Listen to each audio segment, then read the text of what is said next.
Jésus prenait avec ses disciples, il fut bouleversé en son esprit et il rendit ce témoignage. Amen, amen, je vous le dis. L'un de vous me livrera. Les disciples se regardaient les uns les autres avec embarras, ne sachant pas de qui Jésus parlait. Il y avait à table, appuyé contre Jésus, l'un de ses disciples, celui que Jésus aimait. Simon-Pierre lui fait signe de demander à Jésus de qui il veut parler. Le disciple se penche donc sur la poitrine de Jésus et lui dit, « Seigneur, qui est-ce » Jésus lui répondit, « C'est lui à qui je donnerai la bouchée que je vais tremper dans le plat. » Il trempe la bouchée et la donne à Judas, fils de Simon Iscariote. Et quand Judas eut pris la bouchée, Satan entra à lui. Et je lui dis alors, ce que tu fais, fais-le vite. Mais aucun de ses convives ne comprit pourquoi il lui avait dit cela. Comme Judas tenait la bourse commune, certains pensaient que Jésus voulait lui dire d'acheter ce qu'il fallait pour la fête, ou de donner quelque chose aux pauvres. Judas prit donc la bouchée et sortit aussitôt. Or, il faisait nuit. Quand il fut sorti, Jésus déclara, « Maintenant le Fils de l'homme est glorifié, et Dieu est glorifié en lui. Si Dieu est glorifié en lui, Dieu aussi le glorifiera, et il le glorifiera bientôt. Petits enfants, c'est pour peu de temps encore que je suis avec vous, vous me chercherez. Et comme je l'ai dit aux Juifs, là où je vais, vous ne pouvez pas aller. Je vous le dis maintenant à vous. » Simon-Pierre lui dit, « Seigneur, où vas-tu » Jésus lui répondit, « Là où je vais, tu ne peux me suivre maintenant. Tu me suivras plus tard. » Pierre lui dit, « Seigneur, pourquoi ne puis-je pas te suivre à présent » Je donnerai ma vie pour toi. Jésus réplique, « Tu donneras ta vie pour moi. » Amen, amen, je te le dis. Le coq ne chantera pas avant que tu m'aies régné 3 fois. Acclamons la parole du Seigneur. Louange à toi, Seigneur. Quand je lis ce passage, quand je médite sur l'évangile du jour, le mot trahison. Et le mot trahison retentit dans mon âme et dans mon corps. Aujourd'hui, en ces temps qui sont les derniers, nous ne faisons que trahir. Que veut dire trahir? Dans le dictionnaire, c'est la défection, c'est le manque de sa parole, c'est l'infidélité. Oui, voici le mot trahir. Aujourd'hui, notre Seigneur Jésus, depuis le dimanche, est entré à Jérusalem avec des multitudes de foules qui clamaient Hosanna au plus haut des cieux. C'est cette même foule qui criera bientôt ce vendredi, à mort, tue-le. Oui, voici l'homme que nous sommes.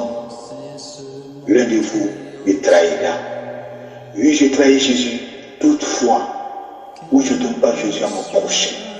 Donner Jésus à son prochain, ce n'est pas de s'arrêter sur l'autoroute avec des baffes, ce n'est pas de porter une grosse croix, un chapelet enroulé tout le corps. Donner Jésus, c'est donner un modèle de vie. En ce temps de carême, pendant 40 jours, nous avons observé le jeûne. 40 jours pour pouvoir un temps soit peu copier les comportements de notre Seigneur Jésus-Christ qui nous mènent à la perfection par la conversion. Oui, nous trahissons chaque jour. Aujourd'hui, Jésus est devenu un objet, un habit que nous revêtons quand cela nous sied selon les types de cérémonie. Oui, nous avons honte à des endroits où nous ne sommes pas chrétiens, à des endroits où nous le sommes. Jésus demeure fidèle. Sachant là où il part pour nous, il part pour crucifier cette chair sur cette croix, afin que nous soyons réconciliés au Père. Nous, que faisons-nous? Avons-nous un temps soit peu un jour réconcilié une âme au Père par notre comportement, par notre manière de vivre? Saint Paul le dit, Le corps du Christ est rempli de multitudes de talents. Chacun de nous a un rôle bien précis. Toi, qu'est-ce que tu fais? Est-ce que par ton travail, tu dis Dieu? Est-ce que par ta manière de vivre, tu dis Dieu?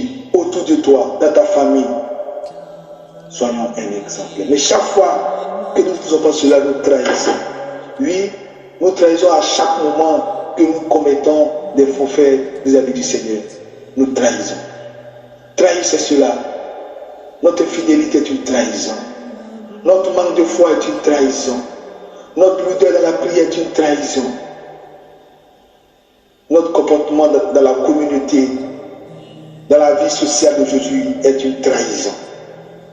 Lui, il ne trahit pas, il parle au Père, sachant bien qu'il va pour être crucifié. Il pouvait se dérober, mais il dit, Père, si telle est ta volonté, que cela soit fait. Et le mot trahir, aujourd'hui, Judas a trahi en livrant le Christ. Simon-Pierre, bientôt le lira 3 fois, notre premier pape. Nous trahissons chaque jour. Trahir. Ainsi est notre comportement de ce jour. Que dans ce monde carrément, ou dans sa grande majesté, le Seigneur monte à Golgotha, sachant très bien qu'il part pour souffrir, qu'il part pour subir l'assaut du diable. Et Seigneur, t'en sois peu d'être fidèle. Le carême n'est pas juste encore un carême de plus. Pendant ces 40 jours, avons-nous essayé de copier et t'en sois peu le Christ? Nous avons observé. Il faudra que nous l'appliquions maintenant. Il faut que ce carême soit pour nous le lieu, le moment d'une connexion. Afin que notre vie soit un modèle de vie. Afin que notre vie soit un modèle de connexion. Seigneur, donne-nous la force de demeurer fidèle. Et Seigneur, donne-nous la force de toujours nous accrocher à toi. Serve-nous dans notre péché, Seigneur. Et relève-nous. Tu vois à cette croix pour moi, je te bénis, Seigneur, je te remercie. Que moi aussi, je pars à ma croix pour mes frères. Que moi aussi, je meurs pour mes frères. Aimer, c'est mourir comme dit notre frère Amos. Que je meurs pour mes frères. Sois béni, Seigneur. Toi qui règnes pour des siècles des siècles. Amen.